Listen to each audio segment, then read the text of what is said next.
Good morning, good afternoon, good evening, good whatever time it is, wherever you are. My name is Aneesh de Vos, and apart from our very lovely guest, we have the most ponderful, the most fabulous, sporting a rather springtime look I'm seeing there, David. There's no cardigan.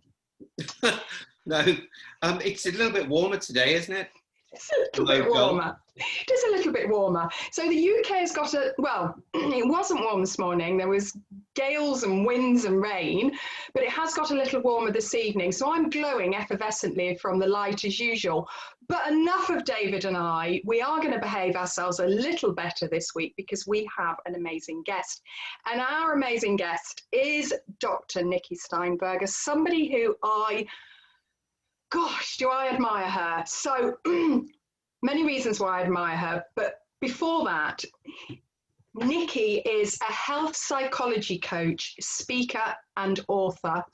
Her book, Wave Goodbye to Type 2 Diabetes, is a book worth buying and reading. I had an absolute luxury and pleasure of reading it before you published, didn't I, Nicki? And I was just like, that is probably one of the most straightforward and helpful books that I've ever read. And certainly have recommended it to a few of my clients and indeed my friends, and they all think it's fabulous too. And recently, which is another thing that I love about Nicki, she set up an academy, and it's called Ditch the Sugar Academy. I've just found out as well, I love it when you find out things about people, that not only does Nicki have a PhD in clinical psychology, in actual fact, her master's was in spiritual psychology. I don't know about anybody else. That kind of just made me shudder with a rather excitement. But Nicki's on the other side of the pond and she's in the US. Nicki, what time is it with you after that very long but elaborate, fabulous introduction of you? What time is it? Thank you so much for that introduction. It is just after 10 a.m. in the morning on Saturday. And we're just after 6 p.m. on Saturday. Okay, so Nicki, I don't know where to start with you because you really are a very accomplished woman. Thank you. Appreciate that. You're welcome. I like to big up our female doctors, don't we, David? We do. Indeed. Absolutely. Nicki, before we go anywhere, can you just tell us a little bit about what a master's in spiritual psychology? What do you study? So this was some years back, and I was sitting in my therapist's office at the time, and across from her, and I was thinking, I could do that. And she said, you might want to check out this school, University of Santa Monica. It's a very spiritual program. It comes from that place. And so I went for an introduction evening, and it was like, boom, yes, no question, led by Doctors Ron and Mary Holnick. And basically, it comes from a place that we are spiritual beings having a human experience. And it really all boils down to coming from a loving place. I mean, that's really what it boils down to. And over the course of a couple years, I learned life skills and practices, simple, starting out with like seeing the loving essence and prizing, and, forgiveness. And we did projects to heal the past. And, one of the things I remember out of many that they would say when you're sitting with someone, when you're working with someone, two things matter. And it's not about where you went to school, what degrees you have, or anything of that sort. It's about where you are inside yourself when you're with someone, and the degree that you've worked your own process.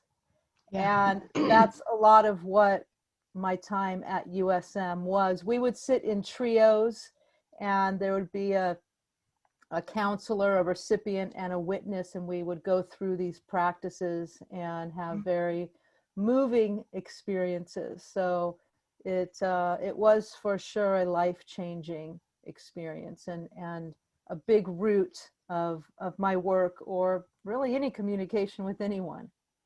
Wow. David, I know you're a little spiritualer on the quiet. Yeah.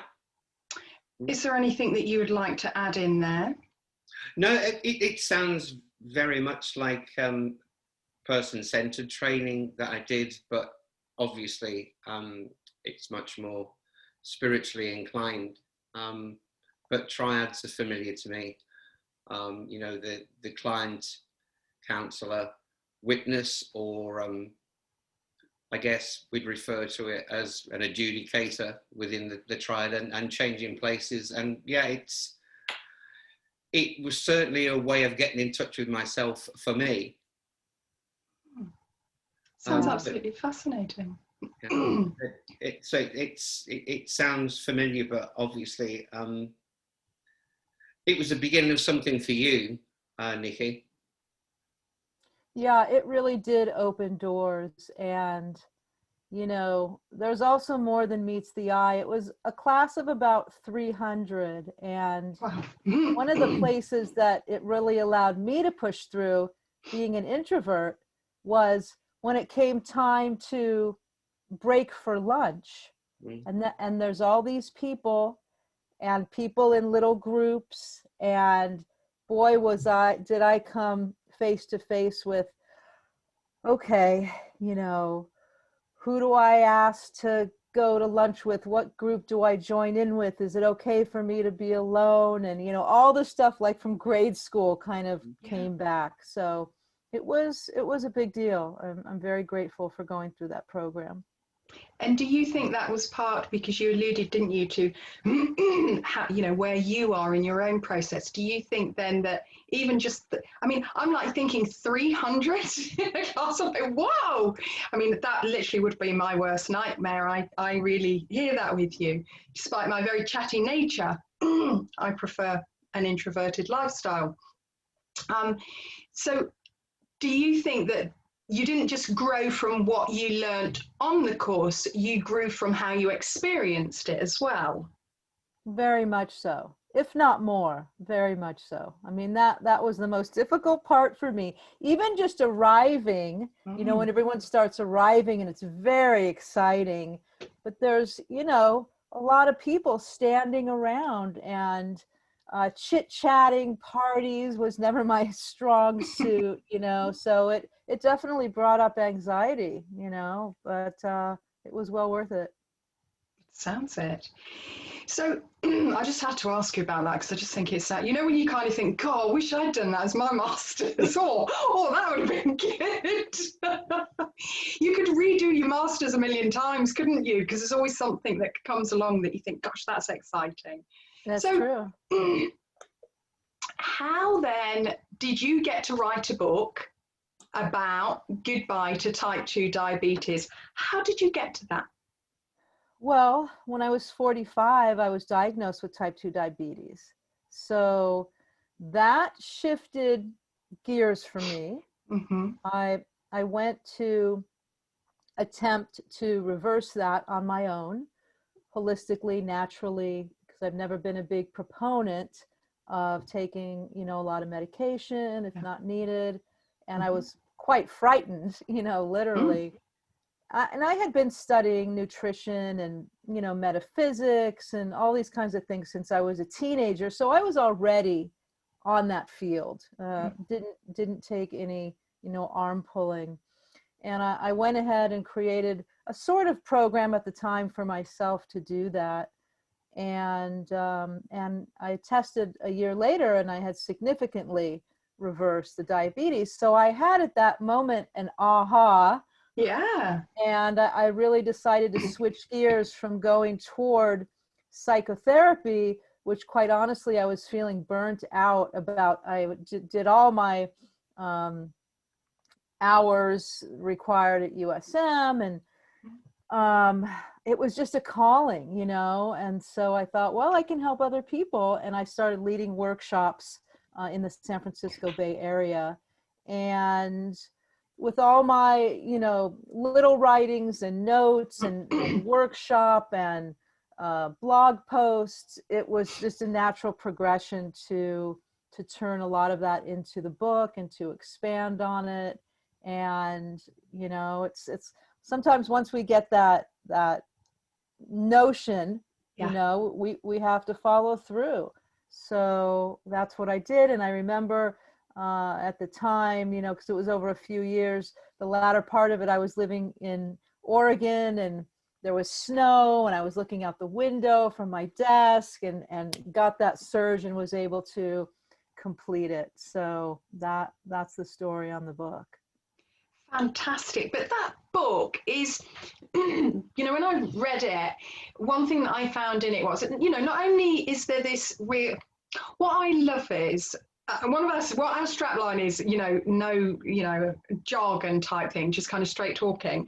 And that's what I found in that book, that anybody could pick that book up and relate to it and read it and understand it. Yet in actual fact, there could be this idea of, oh my goodness, type 2 diabetes, you know, what's the science, da, da, da. But you make it so accessible for a reader to, you know, to understand. And I love the way also, because I always love it when people share their narrative. So it actually becomes real, doesn't it? It's not just somebody that, you know, is highly qualified to talk about something, but that you're actually just speaking in a language that everybody can understand. It doesn't feel like you're reading a research project. Yeah, exactly. Thank you. And it's funny, one of the things that I learned from the reviews that came in through Amazon was just what you're saying. I mean, it was highlighted to me more than I even knew when I wrote it. You know, oh, I felt like you were holding my hand. I felt like you were walking down the path with me. And I could clearly understand this and put it into practice. And you're right, it's not an overly scientific book at all, although I do cite studies, you know, so that's there. But yeah, that wasn't, there are certainly wonderful books that are more, you know, more focused on the physiology, on the science that are out there. And I wanted something that the readers could relate to. A lot of folks have read it who do not have type 2 diabetes or even pre-diabetes, you know, because it's all lifestyle practices. It can really be applied toward anything. So that's how I wanted it to go. And I will really second that, because you know, no, I'm not pre or don't have, and you know, diabetes. I don't know of, but I'm really sure I don't. But yeah, I really felt that, you know, and it's I come from a coaching background, that actually that was just a lovely. So I always have this thing that I say. It's not client therapists, we're companions walking along together, and one of them happens to have a bit more knowledge of something different, the other one has the knowledge of themselves, and somehow that meets together and it creates this therapeutic relationship, but it's based in companionship. And that was what I felt that I got with your book, that I could pick that up. And if I was having one of my weeks where I thought, I'm not doing anything, going down the bottom of the garden, I'm going to eat worms and eat marmalade sandwiches, which is a thing of mine that sometimes happens, that I could go into that book and find you to walk along, so that I didn't go down the bottom of the garden and eat worms and eat a marmalade sandwich, because I have done in the past. I'm so glad. I'm so glad, and I really appreciate your reflection on it. Well, David, have you read it yet? Because you know that you're now going to need to. No, I am going to need to. I've had to content myself with Nicki's website and blogs, and on discovering that, I went on to find. There's so many things I really wanted to get into, but what I got from the website was inviting to download your boost your immunity, and what was it? Bust out of bad habits, which is a checklist that you published. And I thought, yeah, this all makes sense. Perhaps you'd like to just describe what that means and what it is. What's that? That's the beginning of something, an introduction to the course. Oh yeah, so I think you're talking about a resource that I have available The 12 practices to boost Yeah. your immunity and bust out of bad habits, prevent diabetes. So it's eclectic in a sense, and it's holistic, which is the center point for all my work. And by holistic, for the listeners, I don't mean natural, although a lot of it is, if not all. But what I really mean is mind, body, and spirit, our entirety, our essence, the whole of who we are. So that when I presented the practices on that guide, you know, there's things from, yes, nutrition, but also slowing down and deep breathing and meditation and affirmation, you know, exercise, juicing, so that you can really pick, you know, 2 or 3 perhaps that speak to you, or pick a couple that really you feel resistance toward, and let that be a signal that those might be good to try on. Yeah. Because what I like to gear people toward, and it's a process, is having your practices, your self-care practices, perhaps a morning practice, be the center point of not only your day, but your life, so that your life eventually begins to wrap around your practices. And this looks different for everyone. You know, sometimes it's moving over a lot of things over time, and sometimes it's just a few tweaks. But we've put ourselves collectively so far behind everything else that it really takes a conscious, intentional shift to bring it forward. I love that we've put ourselves collectively behind everything else. Literally, that's made me spring up like, oh, I'd love to know a little bit more about what that means to you. Well, you know, it's as simple as, oh, you know, I meant to exercise, but now I can't fit that in today. You know, I've gotten too busy, too much, you know, work and cleaning. And of course, for those who have children, you know, bless you, you know, there's so much to do. You know, I meant to meditate for 10 minutes, but I just didn't fit it in. No, we switch that around. We know that we can fit in a 10-minute practice. 99.9% of us, you know, it needs to be scheduled in. It needs to come up in priority and value, you know. Oh, I wanted to prepare a meal today, but I just didn't have time, so I ran out and got, you know, fast food, or I just ate the processed food. When your life begins to wrap around your self-care practices, that doesn't happen anymore. And it's not even a big effort at that point. It feels natural. It feels organic. That's just how your life is now. I love that. We are big advocates, aren't we, David, of self-care? We love a bit of self-care going on. Yeah, but Nicki speaks volumes to me. You know, I am guilty of, I'm going to get on with my work. I'll push that, taking time out for myself. I'll put that to the back of the queue again. I think most people in my line of work are that way inclined. And it is a real mindset that I know I must get my head around to put myself first more often. It makes a lot of sense. Yeah, and if we kind of look at the bottom line, well, why? You know, it sounds good, but why? Well, you know, there's a lot of suffering. Yeah. Right? I mean, as humans, we do suffer. I think it's pretty innate to a certain point, but there's an excess of suffering from both, you know, the body breaking down when we're not doing our self-care, the mind then starting to beat ourselves up, judge ourselves. It affects our self-esteem, our self-confidence, right? Yeah. We go into self-loathing, and the spirit so hard on like it, oh God, I'm just, you know, a bad person, even if that's an unconscious thought.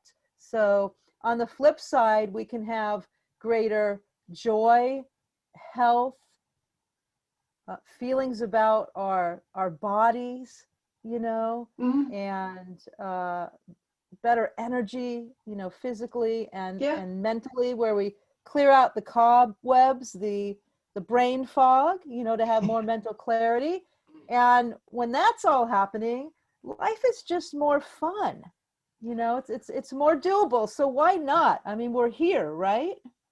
Well, we are. And, you know, I love that idea right at the beginning when your course was about, you know, we are spiritual beings having a human experience. And yeah, we are going to suffer. That's part of life. But boy, do we need a bit more fun.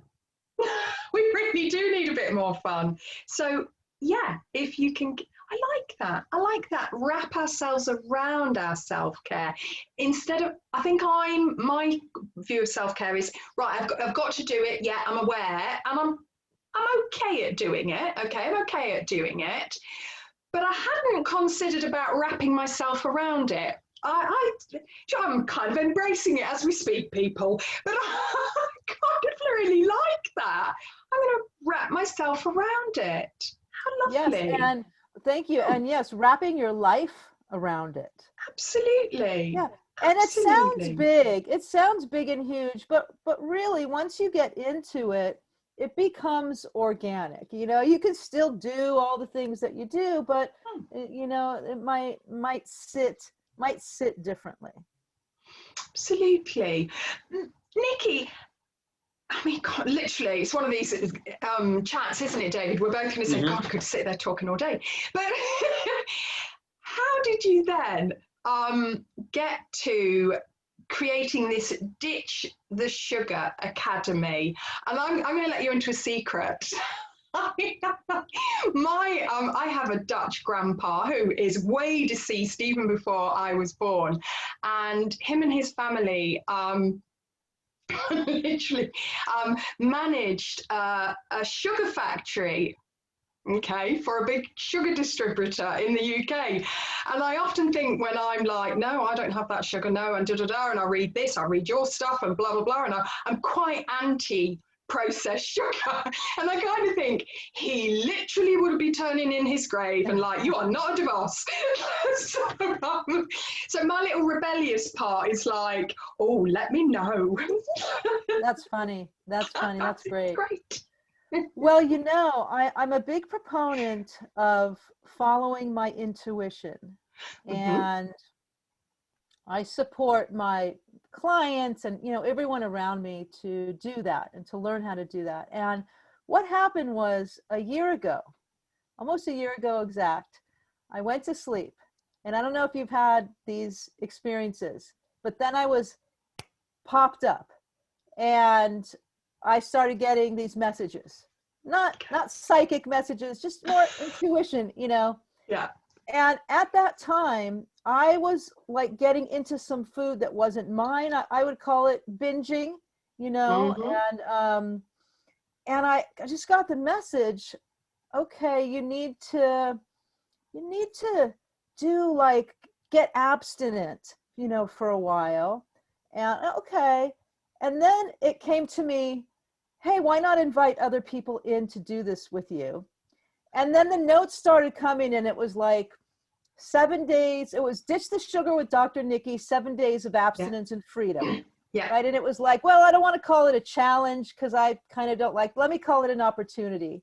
Yeah. And okay, I wrote some notes and went back to sleep. 10 minutes later, you know, all the ideas are coming. So it kept popping up. And so I did it and I set the date and I started inviting people, and, you know, close to 100 people signed up, and I did it in my Facebook group. Every day I went live and we did emails and different topic. And it was to help me and other people just kind of get over this hump. Yeah.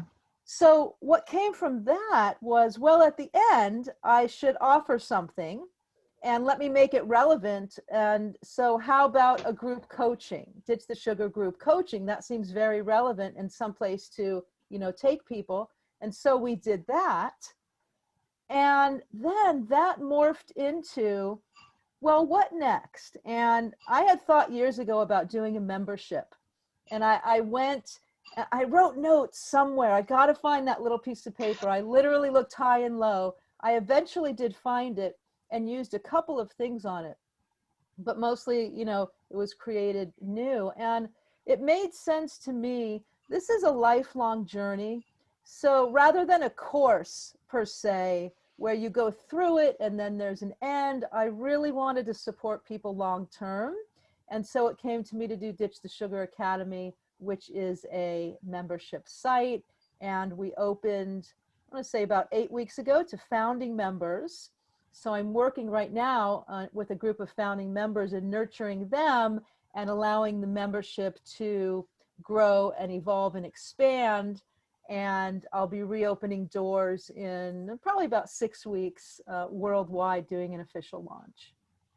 Wow, that sounds fabulous. And Nicki, what do you think about the concept that in actual fact sugar is a symptom of addiction?